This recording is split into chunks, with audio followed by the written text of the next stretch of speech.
త్వరలో తెలంగాణలో పంచాయతీ ఎన్నికలు ఈ నెల 26 లేదా 27న షెడ్యూల్ విడుదల 3 దశల్లో పంచాయతీ ఎన్నికల నిర్వహణ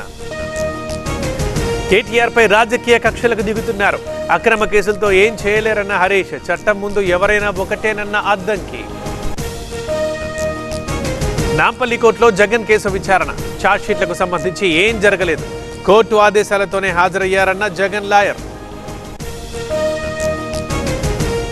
జగన్ ఊరేగింపుగా కోర్టుకు వెళ్లారు బెయిల్ పై ఉండి ప్రజల్ని భయపెడుతున్నారు జగన్ బెయిల్ ని రద్దు చేయాలన్న ఎంకన్నా టీటీడీ కల్తీ నెయ్యి విషయంలో విచారణ వైబీ సుబ్బారెడ్డి స్టేట్మెంట్ రికార్డ్ చేసిన సిట్ అవసరమైతే మరోసారి విచారిస్తామన్న అధికారులు రంపచోడవరంలో డీజీపీ పర్యటన దేవ్జీ రాజిరెడ్డిల కోసం హెబియస్ కార్పస్ పిటిషన్ తమ అదుపులో లేరన్న ఏపీ డీజీపీ ఇద్దరు ఎమ్మెల్యేలకు స్పీకర్ నోటీసులు దానం కడియంలకు మరోసారి నోటీసుల జారీ అనర్హత పిటిషన్లపై అఫిడవిట్ దాఖలుకి ఆదేశం పార్టీ ఫిరాయిస్తే అనర్హత వేటు తప్పదు మాజీ మంత్రి జీవన్ రెడ్డి ఆసక్తికర వ్యాఖ్యలు స్పీకర్ రాజ్యాంగబద్ధంగా వ్యవహరిస్తారని ఆశాభావం సన్న బియ్యంపై జోషికి రేవంత్ వివరణ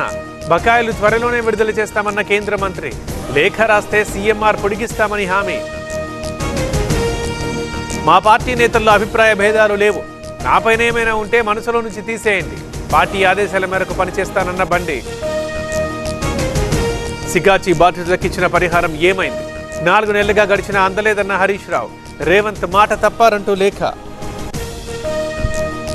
తిరుపతిలో రాష్ట్రపతి 2 రోజుల పర్యటన తిరుచానూరులో అమ్మవారికి పూజలు తిరుమల చేరుకున్న ముర్ము తొలి రోజు ముగిసిన రవి కస్టడీ విచారణ 6 గంటల పాటు రవిని విచారించిన పోలీసులు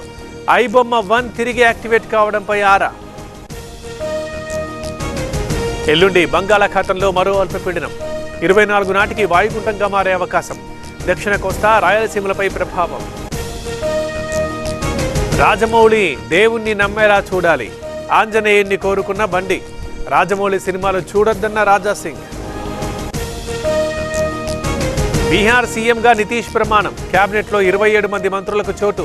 మోదీ చంద్రబాబు సహా ఎన్డీఏ నేతల హాజరు రాష్ట్రపతి గవర్నర్లకు గడువు విధించలేం గవర్నర్కు మాత్రం సూచనలు చేయగలం బిల్లుల ఆమోదంపై సుప్రీంకోర్టు తీర్పు సిమ్లాలో యూత్ కాంగ్రెస్ నిరసన ఓట్ చోరీకి వ్యతిరేకంగా చలో రాజ్ భవన్ అడ్డుకున్న పోలీసులు